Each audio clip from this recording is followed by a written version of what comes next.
My name is Lengishon Kiapi. I'm a graduate of St. Paul's University. I just graduated in 2020, but mine has been a longer journey. I'm really eager to understand that part that you would like to share with us. Yeah, mine has been a frustrating yet interesting journey. I got a clean A in Form 4, so the expectations were high. Be a doctor, be an engineer, be those top things. So I went for engineering initially, but just because you got an A in Form 4 does not mean that when you are taken to a course like engineering, it is where you're supposed to be. So I struggled for like 3 years doing engineering.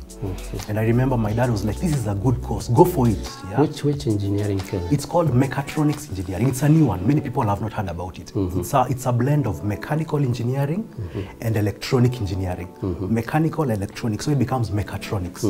So my dad was like, this is a good course. You're struggling, but you got an A. Go for it, struggle, and you'll make it. But it was, I remember when I reached third year, it was all about go back, repeat this year. Repeat. That's what the university used to tell me. You're not doing well enough, repeat this year. So it was about 2015 when I told my dad, this course is not moving on. So why don't I start exploring something that I feel is closer to my passion?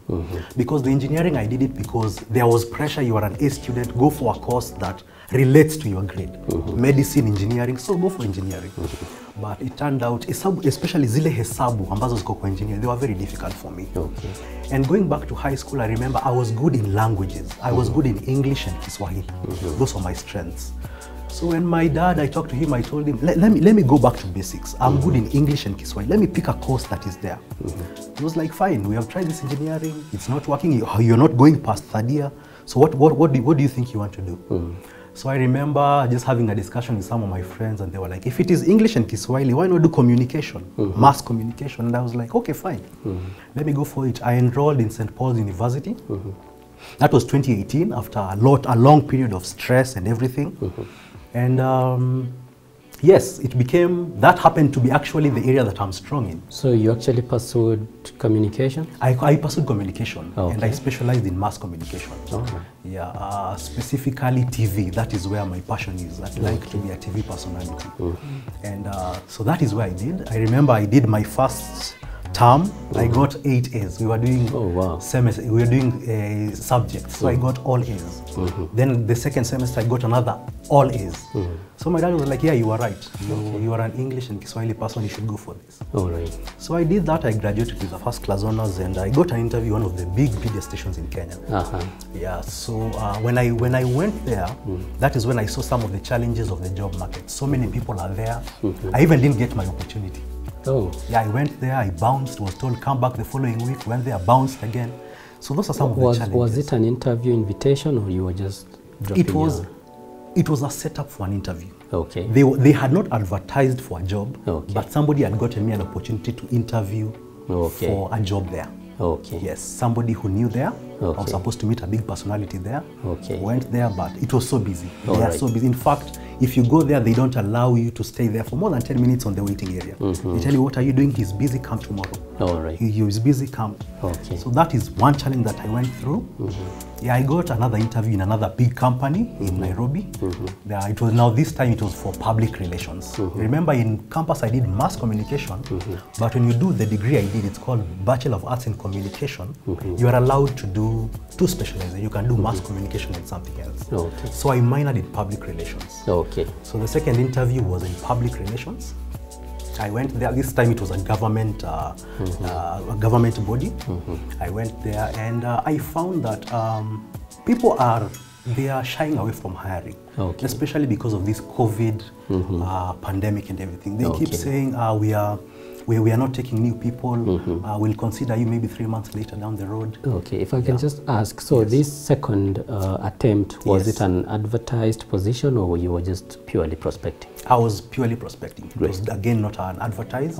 Yeah, it was not an advertised position. Yes. Yes. So that is great and very interesting. Yes. It's very important that you related your background, because I think, as anybody can see, Luke is a brilliant student. Congratulations on your good grades. Thank you. So when you clear school, I think we covered this on an earlier episode, but it's worth emphasizing that for candidates like Luke, who score good grades in earlier levels of study, it doesn't mean that they fit particular courses. I think it's just a social notion that particular courses are more important than others. The truth is, there is no course that is more important than another. The marketplace, the job market, welcomes every candidate who is excellent or successful in the field they pursue. So he switches from engineering to communication, and then he gets back to really good grades. As a student, what you should know is that when you get good grades, it does not limit your options or prevent you from pursuing your true passions. So if your passion is communications, for example, as an example of Luke, you should still pursue that with your good grades. That is how you will excel. Otherwise, if you take yourself to a wrong field, you are going to fail, unfortunately, because that is not where your strengths lie. And I've seen so many candidates who are really brilliant, went through college or universities, and then they now came back with poor grades. One very important point I want to emphasize for younger candidates who are scoring good grades is that you should take time to explore your options. Do not be pushed to pursue courses that are not aligned with your innate strengths. Everyone comes forth with passions and innate strengths, inbuilt strengths. It's like playing any game. You can't switch actually from a game that you're good in and go to a particular field where you will perform poorly. So for the purposes of your career, it's very important, and I keep emphasizing that you explore your career very well through advice of maybe your teachers or career departments in schools, or again, career experts. Be willing to consult and be guided so that you do not mess up your career by pursuing the wrong courses.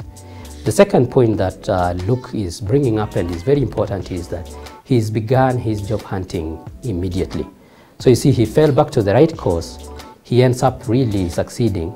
Scoring a first-class honors is a very important, and that is actually a very important point for an entry-level candidate. So one of the things we look at when you're fresh from school is if you're in the right field and you've scored good grades, that boosts your prospects a lot. So the next thing you need to know now is not to relax. Make contacts. Go to places even before they advertise. The only thing that derails many candidates is when they sit home and wait for advertised positions. Unfortunately, most hiring do not happen that way.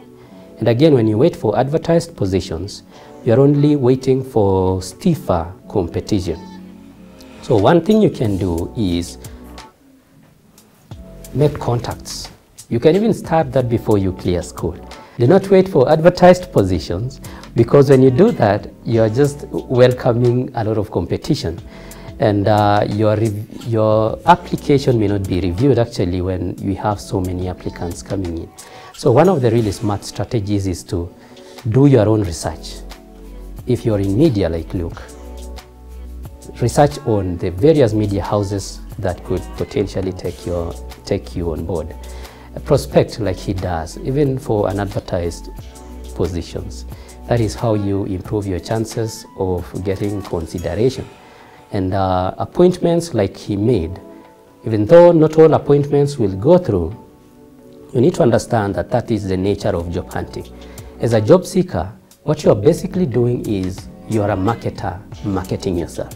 So just like any other marketer, you will find prospects that are willing to listen to you and have an appointment with you, and others may not be having time, and that should not discourage you. You should keep trying. So see yourself as a marketer of your own self, your own capabilities, and start approaching the right prospects. If you do that consistently, you are very likely to succeed sooner than you expect. So I wish you guys the best. I wish Luke the best too. His journey is very impressive, and I have no doubts that he is likely to find his success soon. So thank you so much. My name is Erastus, and I'm a HR recruiter.